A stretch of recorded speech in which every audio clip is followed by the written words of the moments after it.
The other day, I saw a post of people hyping up Deku because he's the one that beat Overhaul. And I'd have to agree. Yes, he did beat Overhaul. But there's a lot of things that factored into his ability to be able to beat Overhaul.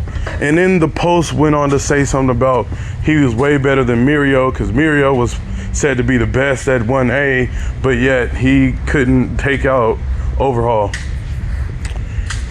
And once again, you are correct. But still, there's a lot of things to factor in to that fight. So I'm gonna go over these things. You know, I'm gonna go over Deku's side, and I'm gonna also go over Vermilion's side, and we're gonna just kind of compile these things to figure out who actually did better against Overhaul in the long run. And if the factors would have been different, how would each person have fared if the story would have been different? So let's just go ahead and talk about this for a little bit.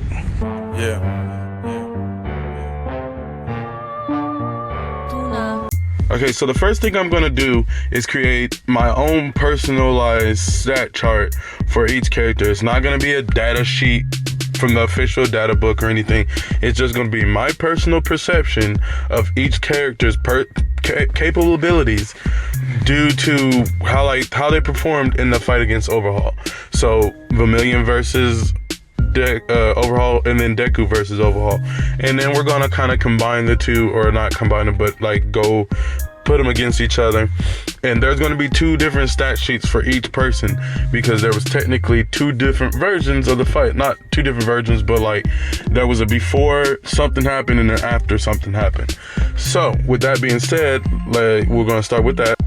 Next, we're going to talk about what would happen if the situation would have changed. So the things that happened in the story, if they would have been a little different, what would have changed? We're also going to go over how Overhaul perceived the fight. So basically, whenever he was fighting Vermilion, how he felt during that fight, and how he felt during his fight with Deku.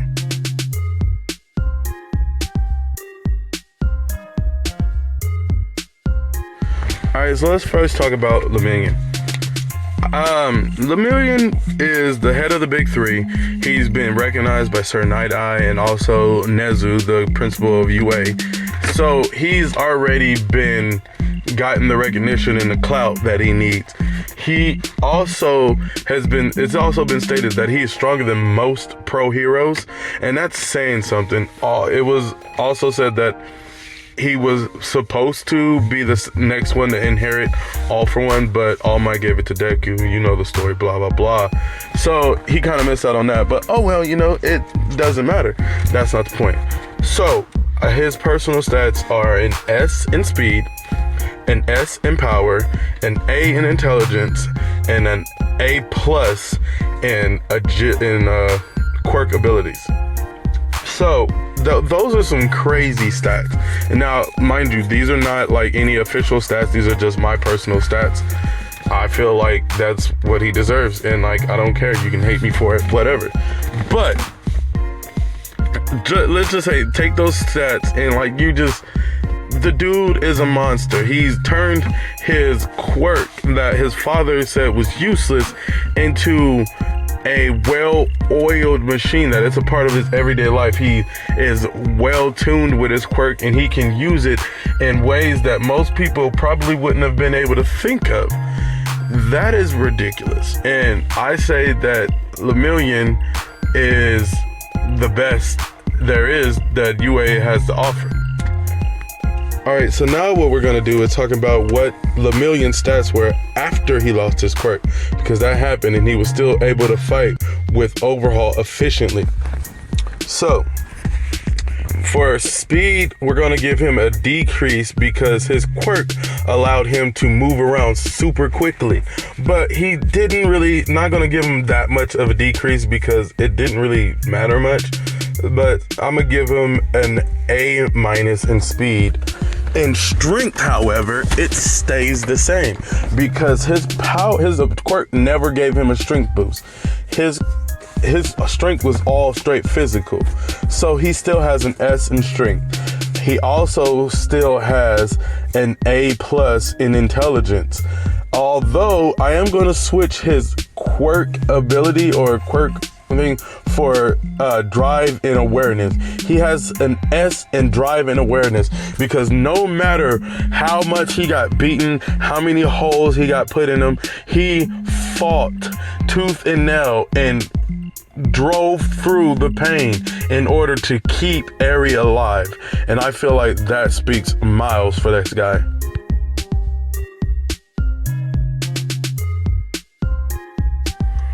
Okay, so for Deku, his stats are as follows. For speed, he gets a B. Strength, he gets a B plus. Intelligence, A plus. And quirk ability is a C. Now, a lot of y'all are not going to be happy with this, and a lot of y'all are going to be like, what the hell? Why are they so low? But you got to think about it. Look at All Might.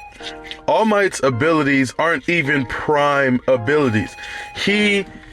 That's the max that he can do right now, but he's also been pushed to a point to where he can only use so much of the power that he was able to in his prime. And when you look at Deku, he's only able to do full cowling 20% maybe. And that's only scratching the surface. As far as I know, he's still at full cowling 8 without any harm done to his body.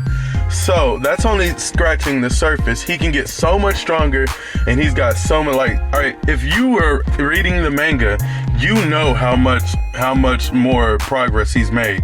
Yes, he's only had it for so long, but he's been able to make so much progress, but he's still only at a slight percentage of what he should be capable of once he hits max potential. And I feel like these ratings are fair. Now we're gonna go over Deku's stats in the second half of him fighting Overhaul while he's getting help from Eri, because that changes the game exponentially. I'm just gonna say it now.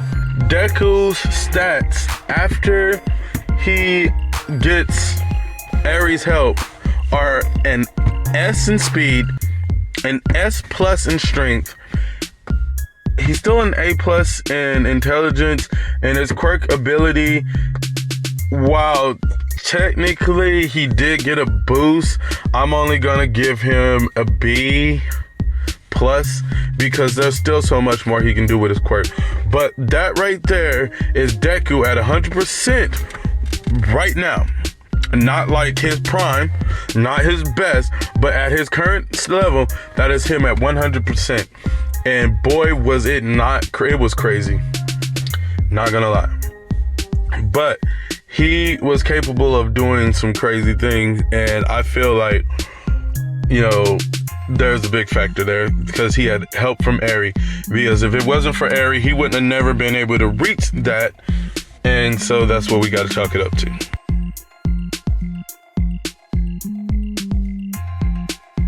Okay, so now we're going to talk about how they fared. Basically, Lemillion was tearing Overhaul up. No matter what Overhaul did, he was 2 seconds ahead. And Overhaul tried to use his quirk. Boom, he's phased through him. Bam, punched him in the face. If Overhaul tried to go after Eri, he would protect Eri and then phase the spikes and shit through his body. So Overhaul could not touch him. Plus his speed was down pat. He was able to fight Overhaul and also take on his lackeys who were trying to help him. And it was just crazy. The only reason why Lemillion lost his quirk was because he was pushed in a position where he had to save Eri, and the only way he could save her, because he couldn't reach her in time, was to take the bullet. But other than that, he was putting the work on Chisaki Overhaul, and I feel like that people need to put that into perspective.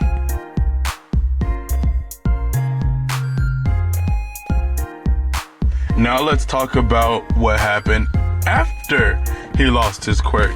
He was still putting the hands on him.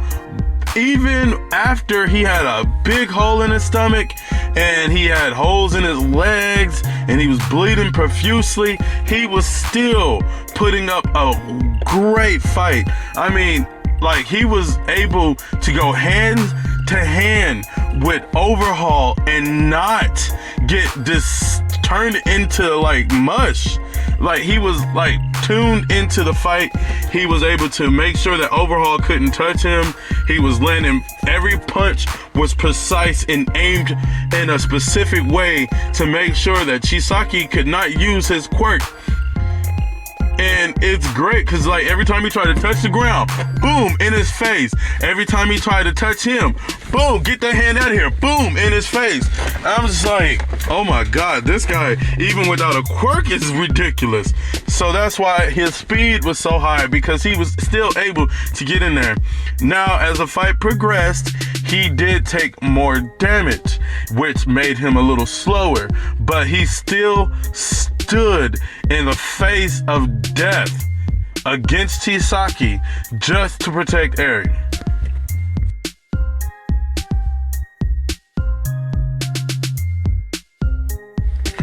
Alright, so now we're going to talk about Deku's fight with Overhaul. If I had to choose one word for that, it would be underwhelming. Alright, so first what happened is, like, yeah, they saved Mirio. He was like about to die and like they busted through the wall, but that was a lucky shot because Overhaul wasn't expecting it, so it caught him off guard. And then from that moment, he was getting help from Aizawa, you know, everyone's favorite Eraserhead, and it wasn't. Whenever he got taken out, Deku was in trouble because he was hoping to get that next hit in, and, you know, Overhaul was sitting there trying to use his quirk and couldn't use it. And as soon as Aizawa got taken out and he was able to use his quirk, Deku was in trouble. And from that moment on, like, it was kind of underwhelming. He got called predictable. And like, that hurt my heart, honestly, because, you know, like, my boy been making moves and progressing, and then he got called predictable. Like, I always thought Deku was hella smart and was like one step ahead, but obviously Kacchan, or, you know, Bakugo and Overhaul feel like he's predictable, which, if you think about it from his previous fights in the past, he kind of is, and it was kind of unsettling.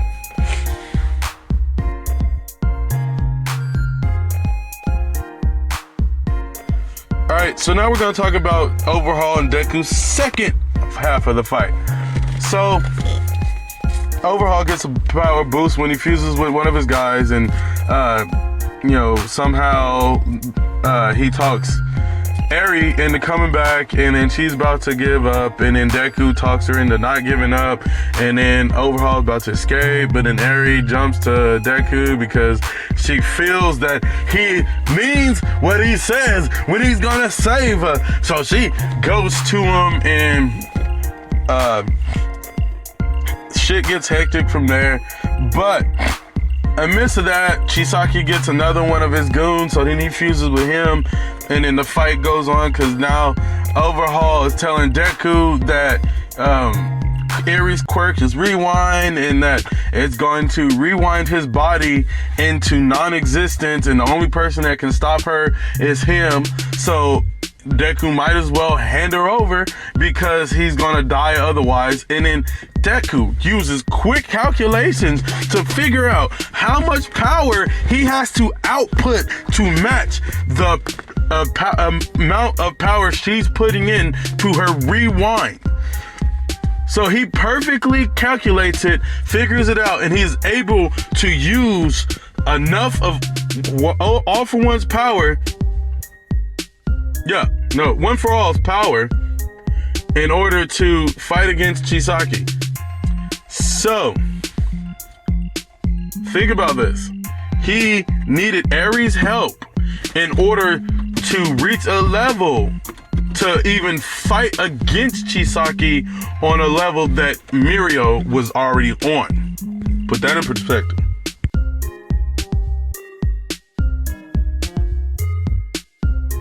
Okay, now let's talk about what would have happened if Mirio wouldn't have taken the bullet, if he was able to get to Eri in time before the bullet even hit and phased it through himself and moved her out of the way.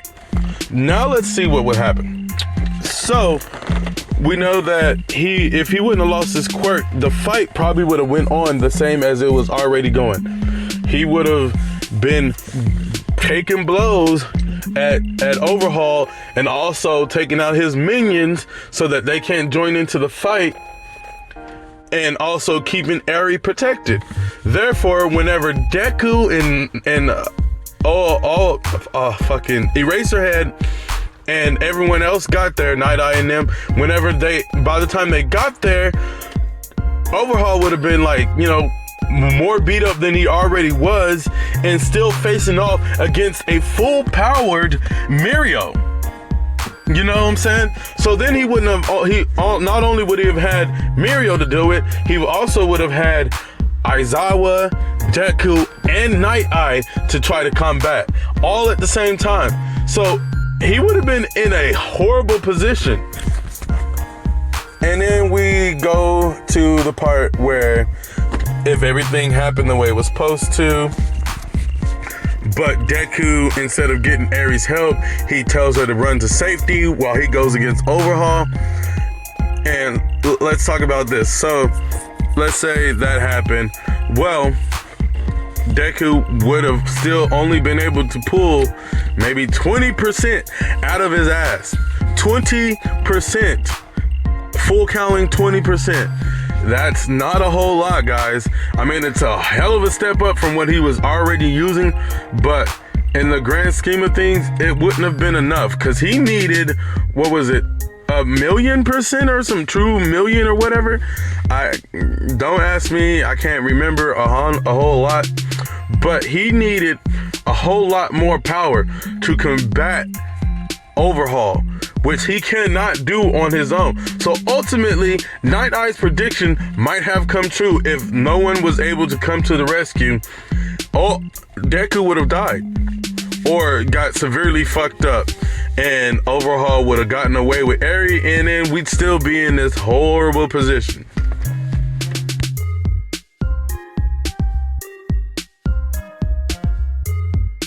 In the end, yes, Deku beat Overhaul, but he had one hell of a cheat on his side.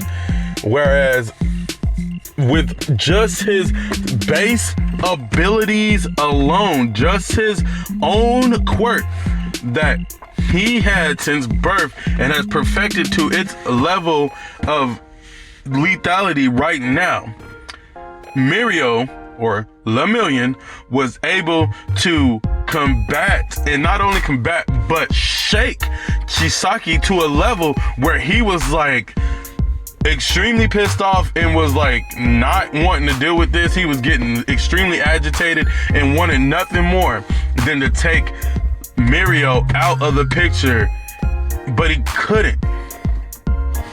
So as far as who did better against Overhaul, I give it to Lemillion, because he put up a better fight. Even after he lost his quirk, he still was pushing Overhaul to the point of extreme agitation, where when Deku came in before he got Eri's help, he was called extremely predictable and like kind of lackluster in the whole fight. But anyways, that's my take on it. That's how I feel about it. If anyone doesn't like it, fine. Everyone's entitled to their opinion. If you care and if you liked what I had to say, go ahead and leave a like. Subscribe to your boy. There's more coming to the channel. And everyone, have a nice day. As always, it's your boy Kid. I'm out. Alliance dismissed. I gotta wake up. For the time that I lost, I gotta make up. For the pain that I brought, I gotta take up. I'm lost in my thoughts, I gotta change up. I can't